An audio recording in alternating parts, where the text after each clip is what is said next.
Good morning, friends. Welcome back to Astrology Today and Tarot. My name is Mel Rose. This is the Tarot portion in the second half of my daily astrology vlog, which you can check out on my other channel, Astrology Today with Mel Rose. Over there, you'll find a description of the day's astrology as I have spelt it out here. Here, I will discuss the tarot card that sits on the side of the page, and then I'll play another card that, in the context of today's astrology, may just give us something more to think about. So let's get into it.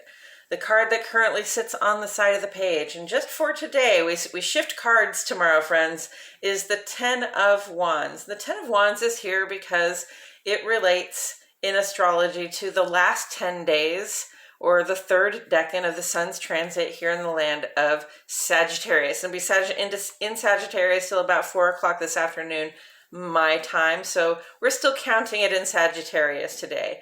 Sagittarius is a fire sign, and wands represent fire element symbolism in tarot. Fire element symbolism is about fire. It's about passion. It brings in impatience and impetuous behavior. It brings about sort of thinking about the self. It brings about creativity, passion, inspiration. It's about the willpower, the sort of fuel that we have to burn to get things done, and the pride that we look upon our work and our achievements with. And with that said, we come to the Ten of Wands, and the Ten of Wands here is the end of the Wands journey. So you see, if you think about each of these wands as being, a marker of an accomplishment we made, and think of a larger goal as being, the accomplishment of a bunch of smaller goals until you get to your point of culmination. This is the point of culmination, and no one can say that this person hasn't worked to get to this point of culmination. Nobody can say that they haven't been willing to try to get things done, that they haven't achieved a whole lot, and that they haven't taken on a whole lot of responsibility. Okay, so this is a point of accomplishment, but you might come to this point sort of feeling that you're still burdened with the responsibilities of carrying it forward. Don't try to carry it forward. Okay, this is the end point for this. So if you've come to your point of culmination, if you have reached your goal, especially if it was something that you were very passionate about, something where you've been marking your success as you go. When you come to that point of completion, it's time to lay the burden down, okay, so that you can move on with your next adventure. You've worked hard to bring this about. You have fought for what you've known was right. And, in the end, you may feel a little overwhelmed, but it's okay. And it's okay to sort of let down the responsibility that you've created for yourself, hand it off to the capable hands of another person, sort of dust off your own hands and be ready to stand up and look around and see what it is that you might get into next. And I'm gonna throw that card. We got the Page of Pentacles. So the Page of Pentacles does represent a new start. Pentacles is an earth element symbolism, okay? So that's about our bodies. It's about the physical resources we have, like the roof over our heads and the car that we drive and the food that we eat. And it also has to do with our money, right? What we do with the resources we have, the work we're willing to put into getting value, and then what we do with the value that we produce, right? So the Page of Pentacles is royalty. This is the next step beyond the 10 in the Pentacles saga, okay? But it's always a page after the 10.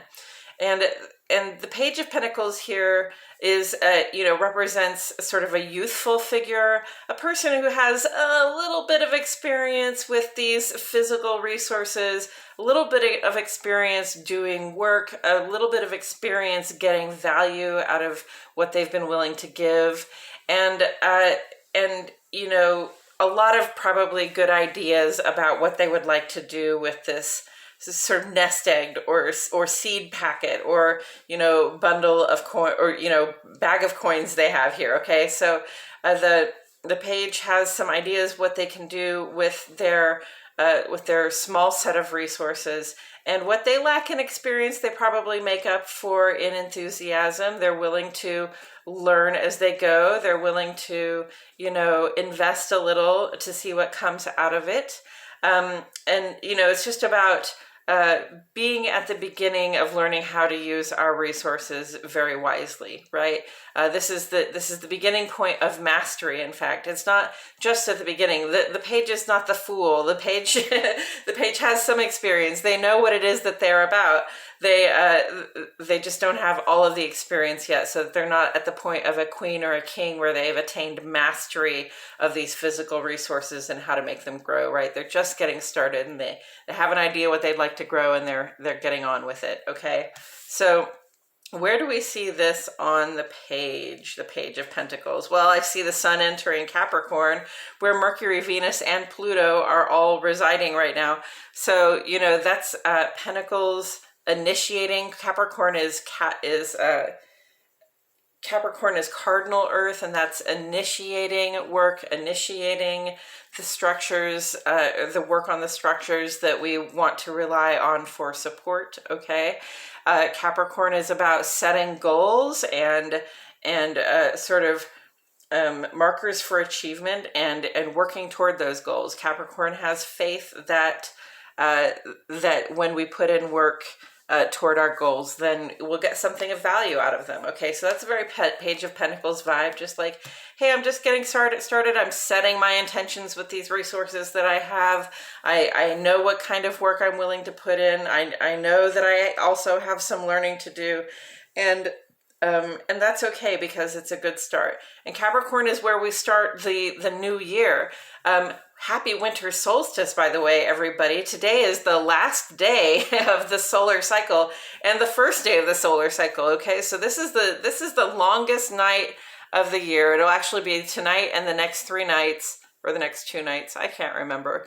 Then I think it's tonight and the next 3 nights are the same length. They're all the longest nights of the year. And then after that, the following morning, the sun rises about a minute earlier, and we can observe that the days are going to start to get longer. Okay, so that's kind of the reason for the season. We're here in the darkest sort of part of the year, and having come to the darkest point in the year where nothing outside appears to be growing, and things appear to be getting colder here in the northern hemisphere.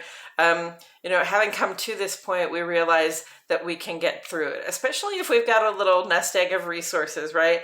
Especially if we've done the work to reach our goals so far. Keeping in mind that this is also the end of autumn, so it's the very end of the harvest season.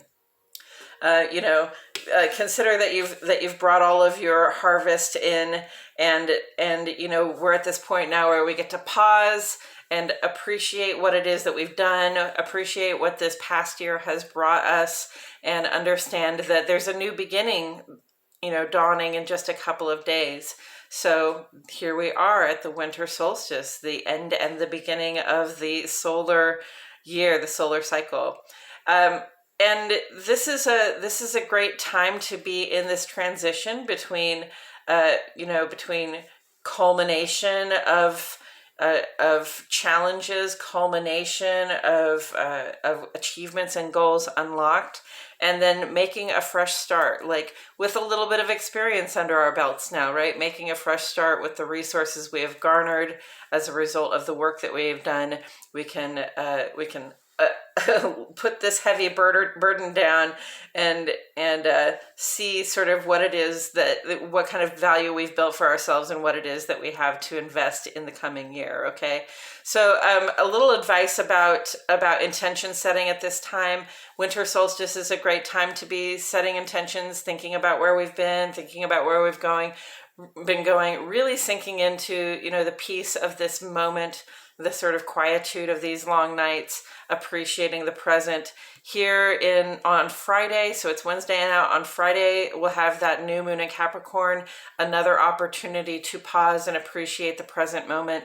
So I would say between now and then, we're really just trying to be present with ourselves, with our loved ones, in our homes, taking care of the business that we have to take care of, but in general, just resting and relaxing and enjoying the moment. And then after that new moon hits, we can start to set these intentions again. Okay, we can think about the new year and what we want to achieve in the new year, what we want to get started now, so that having put the work in, we'll have gained some mastery by the end of the year. And yeah, beginnings and endings, friends. What have I been telling you? Right? The page is absolutely a beginning toward mastery of those material resources, and the ten of wands is absolutely an end when it comes to like just passionately following a track to its full completion, right? And when you put fire and earth together, to me, you always get work. When you put, Mars is exalted in Capricorn. Mars is that fiery, impulsive, forward-driven, active principle, and when it's in Capricorn, you get a lot of good work done.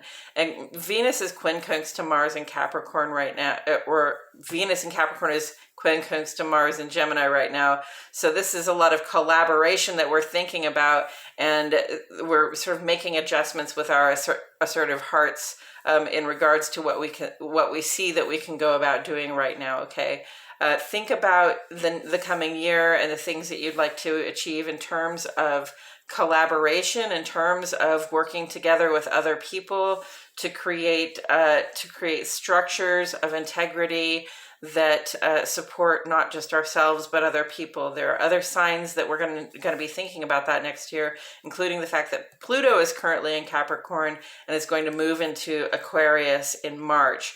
And just about the time Pluto is moving into Aquarius, Saturn's going to move into Pisces. Okay, so we're still going to have very compassionate vibes, via Neptune here, and by Saturn being in Pisces, it's going to be about building structures that show compassion and are inclusive of all people, while Pluto comes into Aquarius and helps us start rethinking the way we go about including everybody. So that was a little bit of a tangent. I'm sorry about that.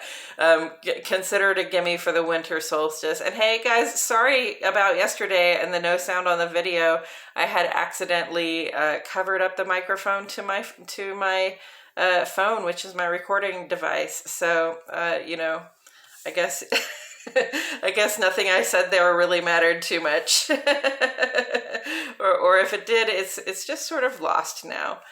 Anyway, happy winter solstice, happy holiday, friends. I'm so glad that you joined me here today, and I look forward to growing in the new year with you all. I appreciate you for being here. My name is Mel Rose, and I'll see you all back here tomorrow for more Astrology Today and Tarot.